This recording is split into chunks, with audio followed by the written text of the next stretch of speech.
In this video, I'm going to share with you my experience of VISIA Skin Analysis. I'm going to share pros and cons of doing it. I will share the knowledge from my personal experience, which will help you decide if you should do it and if it's really worth it.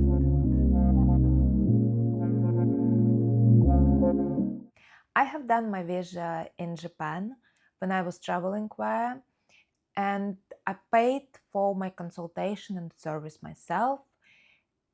The choice of clinic was done through research, recommendations, and I've done this research across internet, social media. I read what people said, and I read reviews in English and Japanese to ensure that experience is also supported by locals. Because from my experience, unfortunately, things or clinics which are designed purely for tourists, they sometimes don't give the same level of service or knowledge or attention to detail as clinics which work with locals. So for me, the big characteristic or factor which impacted my choice was focus on local market. And that choice also had its pros and cons, which I'm going to discuss today. So first of all, what is VISIA?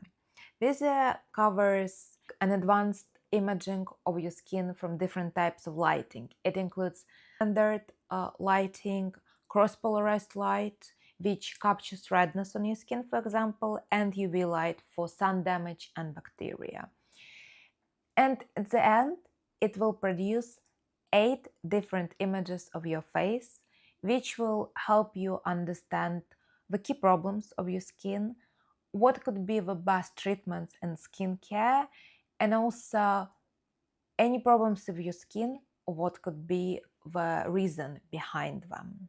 I also want to highlight the way VISIA works. It shows you percentage, and the percentage is good if it's high. So essentially it shows you if you are like in top 100 of an average people of your age, and the lower percentage goes, the worse the condition of your skin. So this means if you're like in your lower percentages, there's something you need to do about improving your skin. I'm 33 years old, and my result showed that my skin is in a condition of someone who is 26 years old, which I thought was a very nice achievement for which I could praise myself and my religious, rigorous skincare routine. So that was good. When we looked at wrinkles and fine lines, I only have some underneath of my eyes, and for this I use serums, eye patches, eye creams. So this is something I'm controlling quite well. I do get puffiness, but again, it is possible to address it with massage and skin patches. So that was not the concern. In terms of pores, I do know I have pores, and that is something I deal with. I know I have enlarged pores. You can address it with microneedling, chemical peels, which I do, but it's difficult. And I think it's also something which is inherited. It runs through my family, but still this is something you can work through with home treatments. But predominantly, I do think for this, there are a lot of good treatments which you can consider. The next area which I got feedback on was texture and smoothness of my skin. And there I scored 71, which actually was a very nice result. I was very happy with that. So again, I do regular scrubs. I use a lot of serums, face creams, face masks. So even though I do have pores and I do have some scars, I thought the texture of my skin was relatively good. The next area was pigmentation and dark spots, and I was very, very happy because I scored 88, and then with other spots I was in 90s, and on one side of my face 70, which is really nice. And again, I don't sunbathe every time I go outside, I apply high SPF, usually 50, and I always update it, renew it, and I'm very, very careful with that. And it really shows in my VISIA result. So it works. SPF really does miracles. Well, the next area is redness. And that was my worst area. I scored 16, and that was a difficult thing because, again, that runs from my family. I easily get flustered. It's very easy for my face to get red, and if I touch my skin, it will get red immediately. On a personal confidence level, it bothers me a little bit. However, it's something which is easy to fix with foundation. Yet, I think um, it's something which is a personal decision, because sometimes it leads me to have red veins visible around my nose area and on my um, area between lip and nose, and sometimes cheek areas. However, first of all, it is something you can address with IPL, so it's a special laser treatment which I have done, and it removes red veins, fat veins, if this is a concern on your face. Um, in terms of redness having long-term consequences, from consultations I had, I understood it doesn't have it, so it's more of a personal choice. And you can do cryotherapy, but it's very short-term, temporary results. So realistically, this is something I can work with and I should be aware of. But I realized, even though it's inconvenience, it doesn't necessarily have strong negative effects on my skin. But this is something which reminded me, but sometimes I have to be careful with the type of products I choose, if they can irritate my skin. But at the same time, I also learned that sometimes irritation, which is moderate, like irritation from retinol creams, it actually can be really good for my skin. So it's a compromise I have to take with my skin.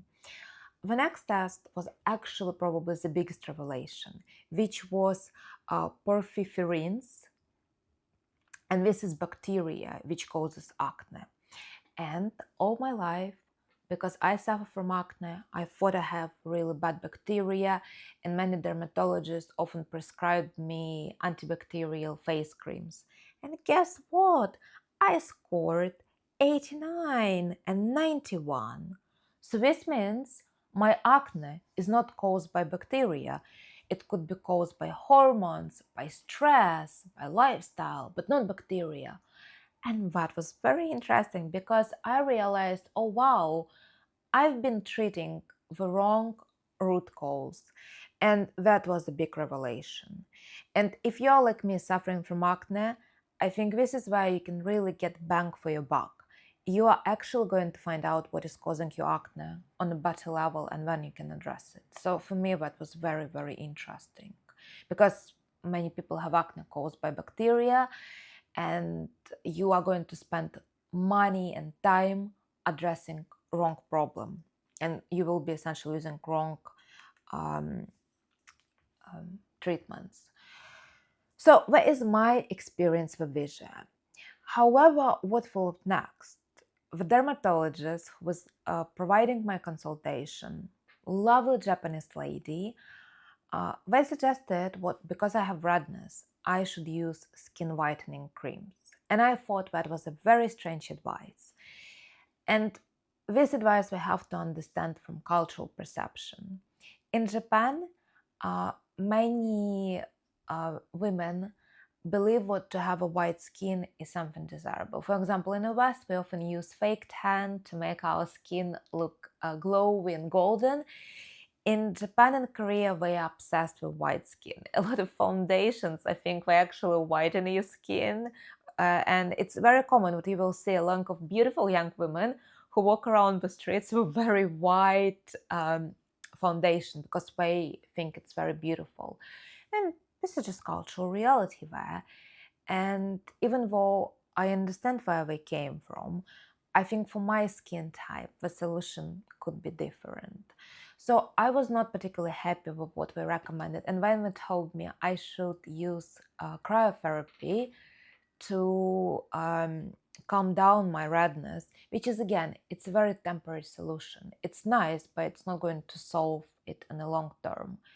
So I thought the approach was very much tailored to local skincare and taste, which is culturally suitable there, but doesn't necessarily work for me. So what I have done VISIA in Asia. I enjoyed the experience, and I got a lot of advanced knowledge and perspective.